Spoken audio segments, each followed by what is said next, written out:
Hello student, I am Sudarshan Kumar, teach you physics. So student, how are you? I hope you are fine. तो बेटे हमने पीछे discuss किया था Newton first law के बारे में या लॉ ऑफ इनर्शिया के बारे में। तो आज आप देख पाएंगे कि हम इनर्शिया के बारे में डिस्कस करेंगे और उसके जो डिफरेंट टाइप्स हैं उनके बारे में डिस्कस करेंगे। और I hope you are understand और आप इसको अच्छे से डिस्कस करें। आपकी नोटबुक दी हुई है बेटा, आपके पास है, आप लोगों ने परचेज कर ली होगी, तो आप नोटबुक के अंदर भी इसके बारे में ज़रूर पढ़ें क्योंकि ये बहुत ही इंटरेस्टिंग हमारा चैप्टर है। और आगे भी आप जब 11वीं क्लास में हो जाओगे वहाँ पे भी आप इनके बारे में डिस्कस करेंगे और हायर स्टडी के बारे में आप इसमें डिस्कस करेंगे। तो हम डिस्कस करते हैं, शुरुआत करते हैं अभी सबसे पहले इनर्शिया के बारे में। What is inertia? Inertia is the natural tendency of an object to resist a change in its state of motion or of rest. The mass of an object is a measure of its inertia. Simple बात इसके अंदर देखी गई है कि inertia के बारे में अगर हम ब्रीफ में डिस्कस करें, एक डेफिनेशन दें इनर्शिया की, तो यही होगी कि inertia of body is the inability of the body to change by itself its state of rest or state of uniform motion along a straight line। यानी कि न्यूटन का जो फर्स्ट लॉ था वो भी यही कहता है कि इनर्शिया है वो rightly called the law of inertia. First law है वो भी लॉ ऑफ इनर्शिया के बारे में डिस्कस करेगा। या इनेबिलिटी ऑफ बॉडी, किसी भी बॉडी की ऐसी कोई क्षमता है कि वो अपने आप अपनी पोजीशन को चेंज नहीं करती। अगर कोई बॉडी रेस्ट में है तो रेस्ट में रहना चाहेगी और मोशन में है तो मोशन में रहना चाहेगी। और बेसिकली यही हमारे पास इनर्शिया है। और इनर्शिया हमने यहाँ पे फिर दोबारा से हम देखेंगे, बहुत इंपॉर्टेंट टर्म्स है। तो mass of an object is measured by the inertia. किसी भी बॉडी का जो मास है वो हम इनर्शिया के द्वारा ही मेजर करते हैं। दोबारा से देखेंगे कि मास को किससे मेजर किया जाता है, इनर्शिया से। जिस बॉडी के अंदर हायर मास होगा, हायर इनर्शिया होगा उसका, तो एक बहुत अच्छा रिलेशन हमारे सामने है। और हम इसमें अपनी डेफिनेशन भी देख पाएंगे इनर्शिया क्या होता है। अब मैं आपको इनर्शिया के बारे में कुछ एग्जाम्पल बताऊंगा। तो यहाँ पे मैं आप लोगों को बता देता हूँ बेटा, there are 3 types of inertia होते हैं। There are 3 types of inertia होते हैं। तो फर्स्ट होगा इनर्शिया ऑफ रेस्ट। फर्स्ट होगा हमारा inertia of rest. Inertia of rest ये आपका फर्स्ट होगा। सेकंड हमारा होगा बेटा इनर्शिया, सेम आप लिख लेंगे इसमें, inertia of motion. Inertia of motion पहला हमारा होगा इनर्शिया ऑफ रेस्ट, दूसरा होगा इनर्शिया ऑफ मोशन, और थर्ड होगा हमारा inertia of direction. Inertia of direction ये आपकी बुक्स के अंदर भी दे रखे हैं, आप इनमें नोट्स अपने बनाएंगे। मैं इसके बारे में डिस्कस कर रहा हूँ। Inertia of rest, inertia of motion, inertia of direction. तो हमारे पास इनर्शिया के 3 टाइप्स आएंगे। हम 1 बाय 1 इसके बारे में डिस्कस करेंगे। तो सबसे पहले हम डिस्कस करेंगे बेटा इनर्शिया ऑफ रेस्ट के बारे में। तो इनर्शिया ऑफ रेस्ट क्या होता है उसके एग्जांपल भी बताऊंगा मैं आप लोगों को। तो आप देखेंगे इनर्शिया ऑफ रेस्ट के बारे में।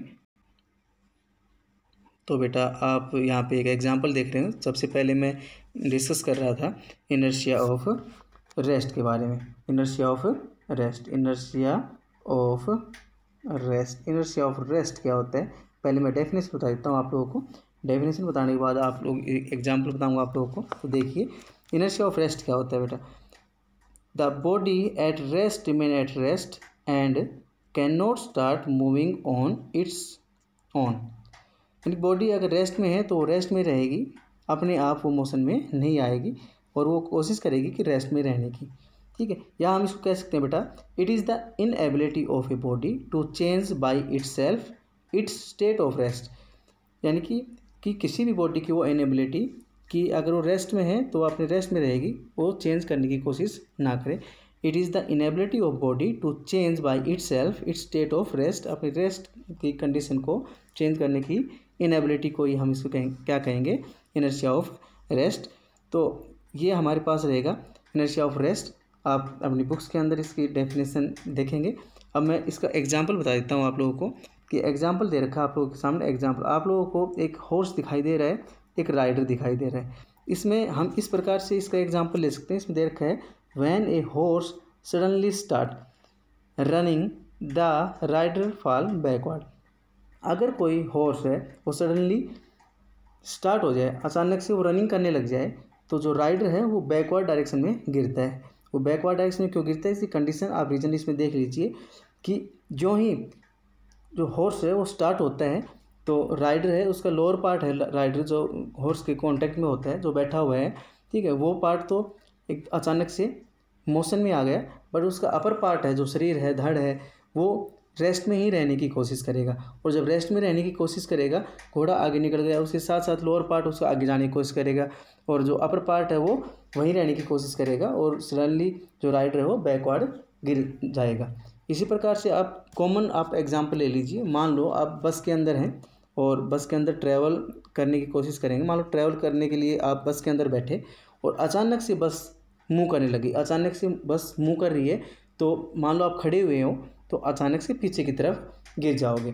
तो इसका भी मतलब सेम यही रहेगा, इसे कहेंगे इनर्शिया ऑफ रेस्ट में। क्या होगा, जब आप खड़े हुए थे बस के साथ साथ आपके जो पैर हैं, जो लोअर पार्ट है, वो बस के साथ साथ मूव करने लग जाएगा, और लोअर पार्ट मूव करने लग गया, आपको अपर पार्ट है, जो धड़ है शरीर का, जो ऊपर वाला हिस्सा है, वो रेस्ट में रहने की कोशिश करेगा और आप पीछे की तरफ फॉल डाउन हो जाओगे। इसी प्रकार से हम एक और एग्जाम्पल ले सकते हैं, बहुत ही इंपॉर्टेंट एग्जाम्पल है कि यहाँ पे आप देखेंगे, when we shake vigorously a branch of a mango tree the mangoes fall down. आप मान लो कोई पेड़ है यहाँ पे, और ये मैंगो का पेड़ है, यहाँ पे मैंगोज लगे हुए हैं, और क्या करते हैं आप इसी कोई भी टहनी पकड़ के जब आप इसको अचानक से हिलाते हो, आपने इसी टहनी को पकड़ के हिलाया, तो हिलाने के साथ ही आप देखते हैं कि मैंगोज हैं वो नीचे की तरफ गिर जाते हैं। या इसी तरह से दूसरा एग्जांपल ले सकते हैं। मान लो आप जब कोई भी टहनी हिलाते हैं पेड़ की, अचानक से हिलाते हैं, तो उसके पत्ते भी यहाँ फॉल डाउन होते हैं। तो इसका भी सेम रीज़न यही रहेगा कि the shaking the branch comes in motion and mangoes tends to remain at rest due to inertia of rest, therefore the mangoes get detached and fall।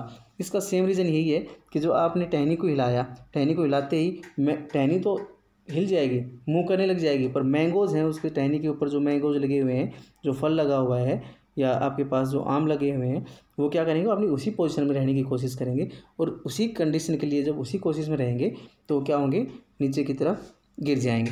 इसी प्रकार से हमारे पास बहुत से एग्जाम्पल हैं, बुक के अंदर भी दे रखे हैं, आप उनको भी देखेंगे। सेम ऐसा ही बेटा एग्जाम्पल और दे रखा है, बहुत ही अच्छा एग्जाम्पल दे रखा है। एग्जाम्पल नंबर 2 इसमें देखो, dust remove from A hanging carpet by with A stick. इसमें कहा है कि डस्ट कारपेट है, कोई हमने क्या कर रखा है कि कारपेट यहाँ पे हमने लटका रखा है, और हम क्या कर रहे हैं, किसी भी लकड़ी से या स्टिक से उसको बीट कर रहे हैं, उसको पीट रहे हैं किसी स्टिक से।